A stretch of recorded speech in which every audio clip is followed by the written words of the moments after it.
dear Vladimir Ilyich. I am asking you for a date in order to talk about a very serious question, the Red Terror. I am sure that you yourself have thought a great deal about it and have not lightly decided on it, but nevertheless I have ventured to tell you what my attitude to terror is, after all that I have experienced and thought about it, as a lover of Russia and the revolution. The anger caused in the ranks of your comrades after the attempt on your life and the murder of Veritsky is quite understandable. And, as one would expect from the mass of people who know little and think little about such matters, they inevitably spoke of the past and thought of retaliatory terror. But what is understandable for the masses is inexcusable for the leaders of your party. Their calls for mass red terror, their orders to take hostages, mass shootings of people who are kept in prisons specifically for this purpose, indiscriminate revenge. This is unworthy of the leaders of the social revolution.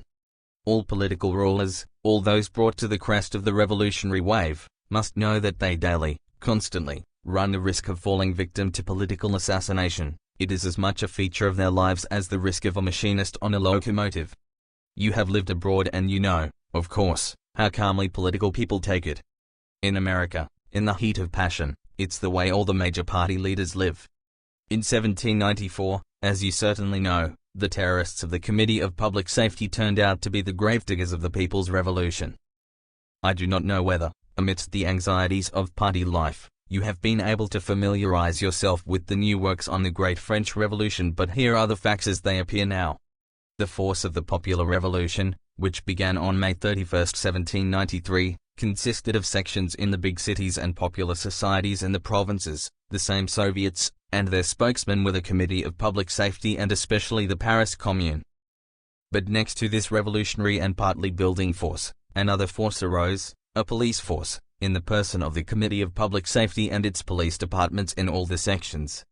And this police force, terribly strengthened when the terror began, ate up first the sections, then the Commune, and then the Committee of Public Safety.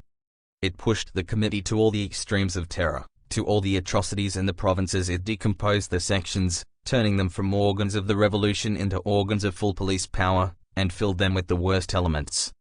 And in July 1794, the bourgeoisie, taking advantage of the fact that the people, disgusted with blood, had turned away from the Jacobins, that the Commune had been destroyed by terrorists, and that the sections were flooded with trashy elements, made a coup d'état in favor of the bourgeois party of the Girondists.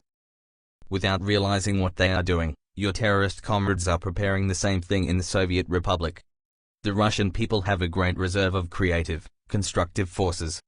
And as soon as these forces began to establish life on new, socialist principles in the midst of the terrible devastation brought about by the war and the revolution, the duties of police investigation, entrusted to them by terror, began their decomposing, frictionless work, paralyzing all construction and putting forward people completely incapable of it. The police cannot be the builders of a new life, and meanwhile, they are now becoming the power in every town and village. Where is this leading Russia? To the most vicious reaction. To open the era of the Red Terror means to recognize the impotence of the revolution to go further along the path it has set itself.